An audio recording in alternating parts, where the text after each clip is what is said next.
Bonjour Aurore Mamet. Bonjour. Le Parallèle de l'ours, c'est votre premier roman? Oui, c'est mon premier roman. J'ai déjà édité dans des magazines des nouvelles, des poèmes, mais c'est mon premier vrai roman, disons, abouti et de cette ampleur-là. Et qu'est-ce qui vous a amené à l'écriture? Alors, le premier livre que j'ai écrit, c'était pour mon instituteur de CE1, et il était fait avec des feuilles de papier pliées, agrafées, et j'avais fait les illustrations moi-même, donc ça remonte assez loin. Et puis, non, j'aime beaucoup écrire, c'est une façon de mettre à plat ses idées, et puis voilà, j'écris beaucoup, même pour moi, quand je suis en voyage, j'ai toujours un petit carnet, enfin quelque chose où je note des choses, et puis voilà. Et puis cette histoire-là, ça partait d'un voyage qui m'a vraiment énormément marqué, et que j'avais envie de faire partager. Donc vous êtes parti dans l'Arctique? Voilà, dans l'Arctique, au Spitzberg, donc personne ne sait où c'est. C'est vraiment au-delà des cartes, et c'est donc une île, c'est la dernière île habitée avant le Spitzberg, avant le pôle Nord, pardon. Et c'est une île qui est préservée parce qu'elle est à 80% classée parc naturel. Donc c'est vraiment de la nature, la nature, la nature. Il n'y a presque pas de traces humaines. Qui sont concentrées sur sa capitale. C'est une toute petite capitale qui fait la moitié de Mout, s'appelle Longyearbyen, et voilà, c'est vraiment les grands espaces et l'environnement arctique qui est très difficile, très rude. Le climat, les conditions météo. Voilà, c'est très froid, très humide et très changeant. Le temps change tout le temps. Mais non, parce que là, dans votre livre, donc, vous parlez du départ et puis on voit progressivement que le temps se détériore et puis vous êtes un peu bloqué là, oui. Avec beaucoup d'humidité, de froid. Oui, beaucoup de froid. Il y a un vent qui est vraiment très spécial, c'est le vent katabatique. C'est du vent qui va lécher les glaciers avant d'arriver sur vous. Et il sent la glace, mais vraiment il sent la glace. Et il est très très froid. Et le problème en Arctique, c'est qu'il n'y a pas de bois, donc on ne peut pas faire de feu pour se réchauffer. Et une fois qu'on a froid, eh ben, on reste froid pendant 3 semaines. Alors que par exemple dans le Houdou, quand on a bien froid, après être allé faire du ski ou être allé se promener, on rentre, on fait une flambée et on se réchauffe. Et c'est ce froid-là qui est difficile. Alors pourquoi ce titre, Le Parallèle de l'ours? C'est en rapport avec l'aspect géographique?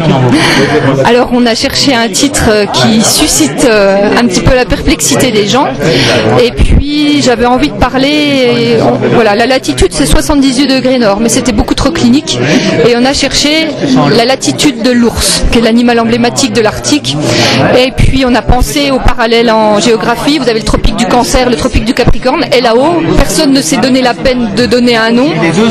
Voilà, et donc on a appelé ça le parallèle de l'ours. Et c'est vraiment l'aventure sous ce parallèle de l'ours, sous cette latitude, dans son environnement. Est-ce que vous avez quelques anecdotes à raconter en particulier? Eh bien, j'en ai 2 qui ramènent à la Franche-Comté. Quand je voyage, j'emmène toujours un pot de cancoyote avec moi. Et il y a toujours, au bout de 2-3 jours, quand on commence à connaître un peu le guide et tout ça, où je sors le pot de cancoyote. Et là, c'est une des premières fois où les gens ont trouvé le nom cancoyote.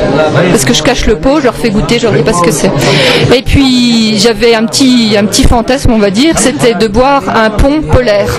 Donc, c'est-à-dire un pont Tarlianis, qu'on connaît bien ici, mais avec un vrai glaçon d'iceberg. Et en fait, on s'est échiné en kayak à approcher les icebergs, à approcher les glaçons pour détacher un petit bout pour boire le pont polaire. Et quand on est rentré au campement, que j'ai pris ma flasque de pont que j'avais religieusement remplie avant de partir, le joint a fui. Et c'est la toundra qui a bu le pont. Donc il faudra que j'y retourne. Je ne sais pas si je ferai un deuxième roman sur le thème, mais il faudra que j'y retourne pour avoir ce pont polaire. Voilà. Vous pensez faire d'autres voyages, poursuivre dans la voie de l'écriture? J'aimerais beaucoup, oui, parce que écrire, ça m'a beaucoup plu. Raconter cette aventure, parce que c'est pas que du descriptif.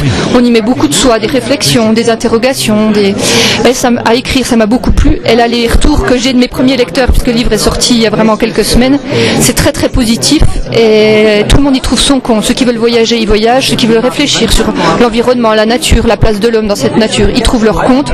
Ceux qui l'achètent sur ma bonne tête, ils me disent « Oh, mais on t'a tout à fait retrouvé dedans ». Et oui, j'aimerais bien. Il y a beaucoup de gens qui aimeraient voyager et qui ne peuvent pas.